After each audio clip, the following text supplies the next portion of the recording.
Hey y'all, hi. So this is my blush collection, my entire personal collection of blushes, and I feel like I haven't been getting good use out of it lately, which is unusual for me because I really love blush. In fact, I feel like blush, when all is said and done, is probably my favorite makeup. But lately, I've been really into eyeshadow. I've been doing a lot of gunky, greasy, thick eyeshadow looks. I've also been really into strong lip looks, like that bare face with a strong red lip. So my blushes haven't been getting as much time in the sun. I've kind of gotten to the point where I sort of forgotten the shape of things, right? The blushes aren't really secure in my makeup mind palace in the way that they used to be. So I decided to just pull out my box of blushes and go through and swatch them all as a way of reminding myself what I have and reconnecting with my collection. If this is your first time to my channel, then welcome. I'm so glad you're here. I'm Hannah. I really love makeup, and it's a fun part of my job here on YouTube that I get to test new makeup and sometimes review new makeup. My favorite makeup is my good old collection, the stuff that I have curated over the years, decided to hold on to because it's really, really worth it. And I love making videos like these where I return to my stuff and remind myself of how good it is. If you enjoy this while you're watching, I hope you will subscribe. And now let's go ahead and get into the meat of the video.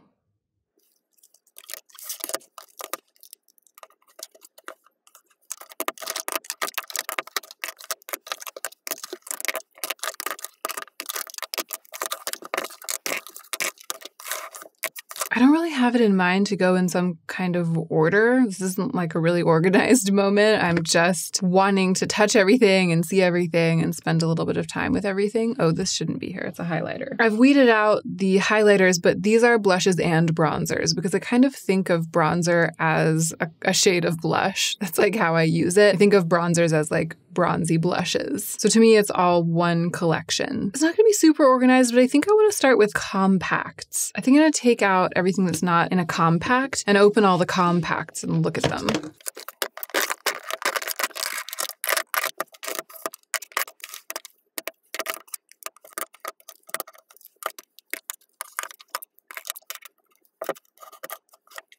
Empty. I think that bronzer, I think it was a bronzer. I think the cream bronzer that was in here went bad before I left LA. So I took it out of here and recycled the pan.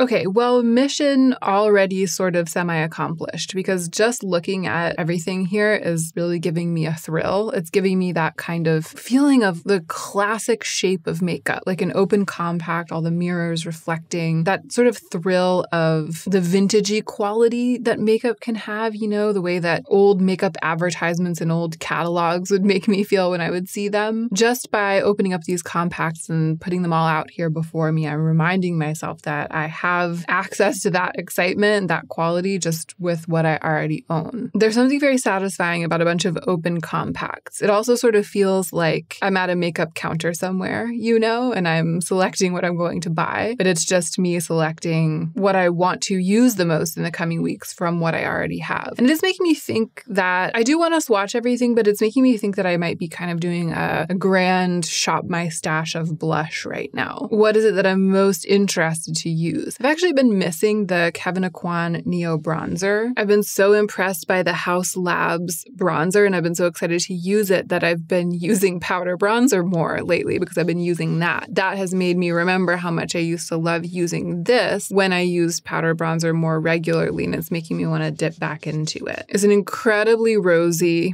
bronzer. I mean, it's basically a blush right up my alley. Here's the Haus Labs bronzer, which I have been using. I'm actually wearing it today. It's warmer. It's not quite as rosy, but it still works for me. I'll go ahead and swatch this Giorgio Armani Color Melt. Is that what they're called? Neo Nude Melting Color Balm. Oh my gosh, look how pretty that is. This is in the shade 20. It's really reminding me why I love it. And just for fun, here's Rituel de Fille Eros, which I usually think of as being kind of hard for me to wear, but then when I swatch it, I'm reminding that it's actually quite rosy itself.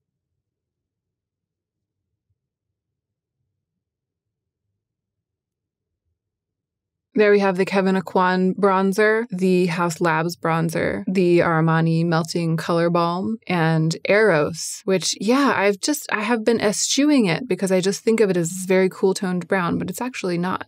Let's look at these other powder blushes. This is the Blush Subtil in Mocha Havana Shimmer, which is a really great, rich color. On me, a very deep nude blush. And this is Miel Glacé, which I think of as kind of the lighter version of that, like the easier to wear version of Mocha Havana Shimmer. There they are side by side. There's Mocha Havana Shimmer and there's Miel Glacé. Gosh, they're not swatching very well. I wonder if they're kind of getting towards the end of their lifetimes. I've had them for a long time. They're swatching kind of dusty. I think this Kaleidos blush is the only other powder blush that's here. And obviously it's unique for a lot of reasons. I can't remember the shade name of this. It's not on the package, but it's been really fun to play with. I don't really feel compelled to shop my stash for it right now, but I'm glad I decided to keep it from that collection. I actually have been getting pretty good use from these Kosas blushes because they're new. This is the blush from Tropic Equinox, so pretty. And that is the blush from Velvet Melon, which is, in real life, it's a much brighter peach and a little bit more difficult for me to wear. If I've been thinking of anything blush-wise these days, it's these, because they're very lovely, but I don't really need the reminder of them right now. I'm more intrigued by these things that have just been like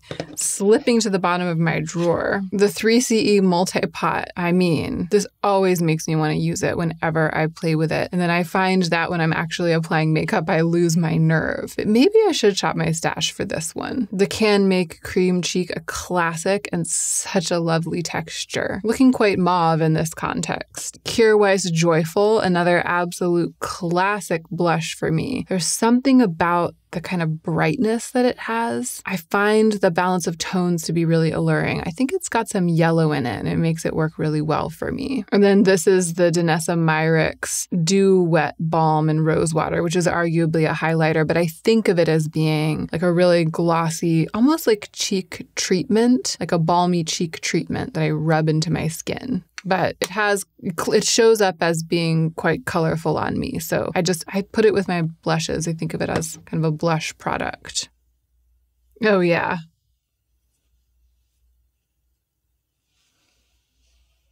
Of these, it's the 3CE multi-pot for me. I mean, that is really like, it's speaking my name. It's saying, Hannah, don't forget about me any longer. I have something to offer you. And Kjaer Weis Joyful, too. Whenever I swatch it, I want to wear it.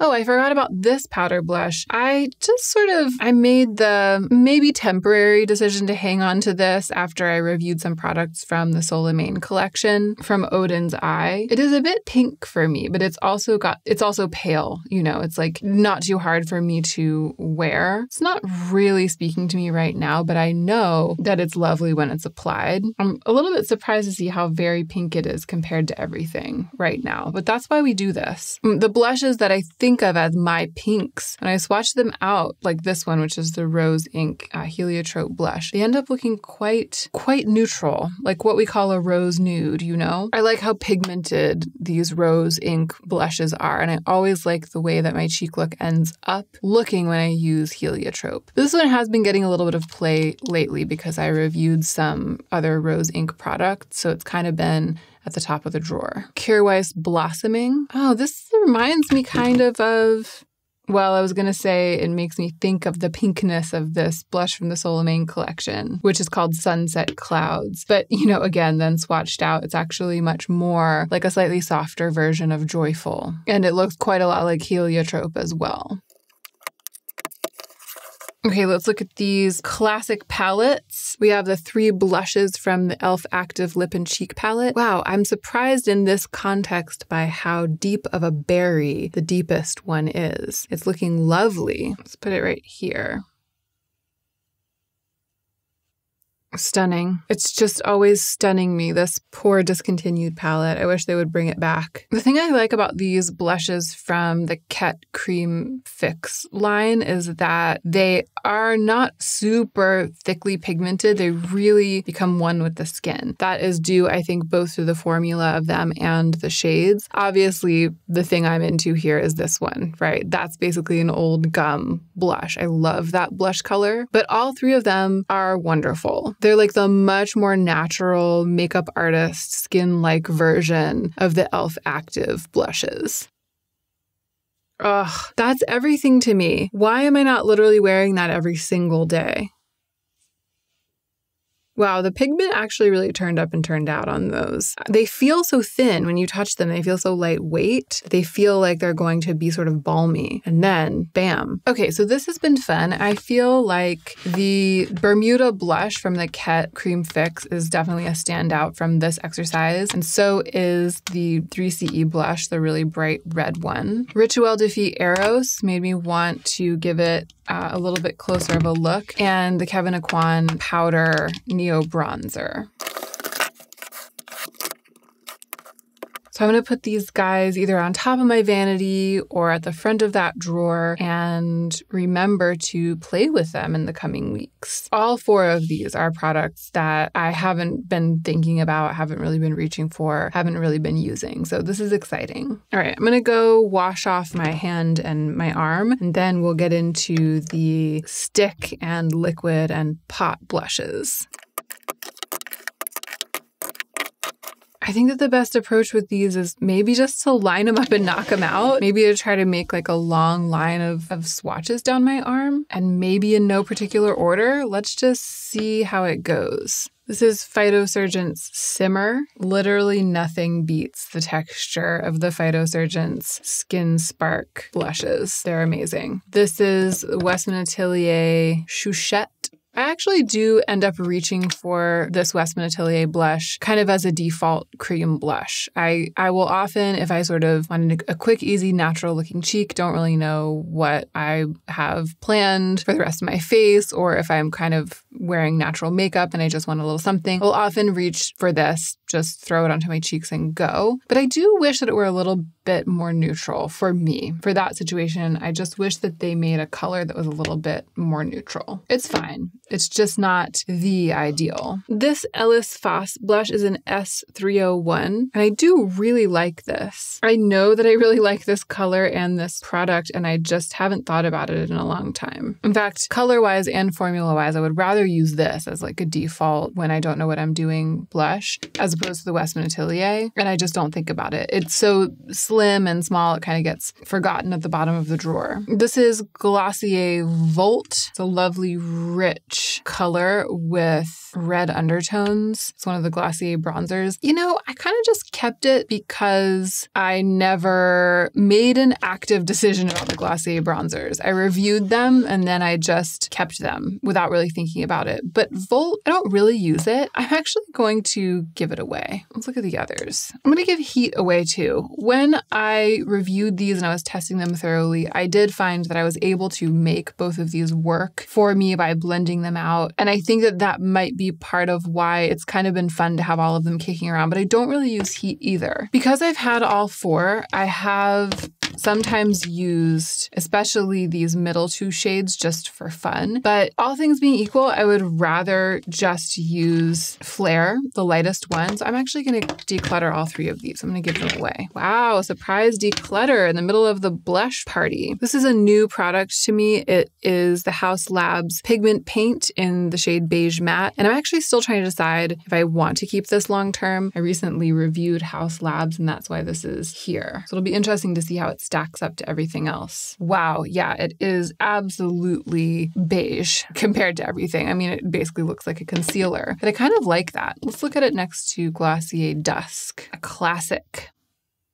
Ooh, if nothing else, I feel like the House Labs beige pigment, it might be a good mix-in for me for blushes. I could see myself mixing it with any of these blushes to get something a little bit less pigmented on me. This is the e.l.f. multi-use pigment in the shade Waking Up. This is another one that I mysteriously, for some reason, use a lot. Like for some reason, and I don't really know what I'm doing, and I am not taking time to seek something out or make an active decision. When I open my blush drawer, I often just grab this. And I do really like the kind of exciting, healthy flush it gives to my cheeks. I squeezed out way too much of this. What was I thinking? This is Glossier Puff. From the component, it looks like it would be this super bright bubblegum pink. And even in this thick swatch, it does look a bit bright. But because it has kind of a milky undertone, I find that it brightens my face in a very natural way. And this is actually one that I quite love. I mean, it's like one of my all-time favorite blushes that I return to over and over, and I haven't used it in forever. I had just kind of forgotten how much I like it. I kind of want to actively reconnect with that one.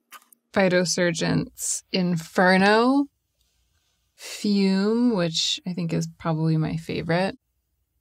And Fervor, which always excites me for some reason. I think it's because it's just different for me. It kind of has this purple undertone. I actually kind of want to set that one aside too. I got the feelings when I opened that one up. All right, let's see what we can do to fit mini skirt on here. This is a Victoria Beckham blush. And actually, I've used this a lot lately. I was going to say, actually, I really love this color, which is true. And it is kind of standing out. It's got almost a burgundy undertone that's a bit different for me here. But I have used this a lot recently because it was the only blush I took with me to New York. I don't feel like I need to shop my stash for that. We're connected. These are the only two color drops blushes that I kept. Oh, you know what? Venetian Rose kind of has that burgundy undertone. I haven't used these in forever. I know these swatches aren't great, but my original review, comprehensive review of the color drop serum blushes is very thorough. So I'll try to remember to link that down below in case you're intrigued by these and you want to see more. But I had totally forgotten how much I love these, the color drop serum blushes, how much I love these colors and how pretty they look. This is really exciting. I feel like the standouts here, the ones that have gripped me by my lapels as I've been swatching, are the color drop serum blushes, Glossier Puff, and Phytosurgent's Fervor. And they're all quite bright. It's actually really interesting. There's something about this kind of cream liquid blush format in like a statement color actually, or a a sort of like fevered, flushed color. That's really feeling attractive to me right now.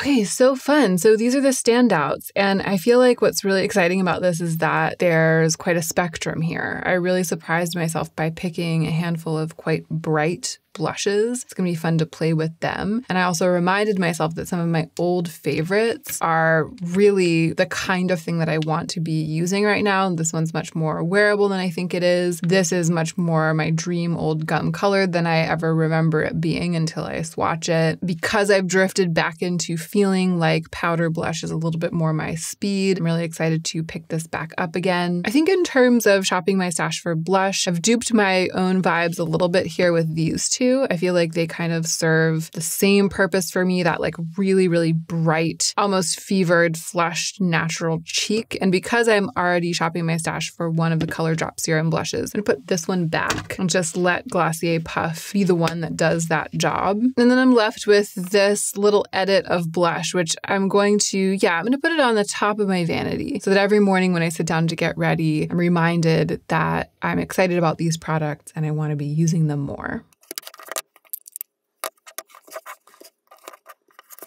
This was even more fun and fruitful than I expected it to be. And what I have to say here at the end is that if you are on a no-buy for July like I am, I encourage you to swatch your makeup, play with your makeup. I mean, even if you're not on a no-buy, I encourage you to do it. But especially if you're trying to find a way to redirect the craving to buy something or the desire for something new. In my experience, swatching and playing with makeup is such a good way to reorient, reroute. It's always inspiring considering. And I often, as I did today, learn something new about the stuff I already have. I always come across products where I'm like, oh, I had kind of started thinking of this as X. Like I'd started thinking about this as too cool toned, or, oh, in my memory, this product is really kind of dry. And then you swatch it and you remember that it's actually not. For some reason, you started thinking that, but it's actually not. And for me, that will often open a doorway to better and more frequent use of the things that I already own. So I hope you enjoyed coming along on this little journey with me today. It was really fun to film this process. Again, I hope that you will subscribe if you are not subscribed. But more than that, I hope that you will take extra good care of yourself so that you can be the most effective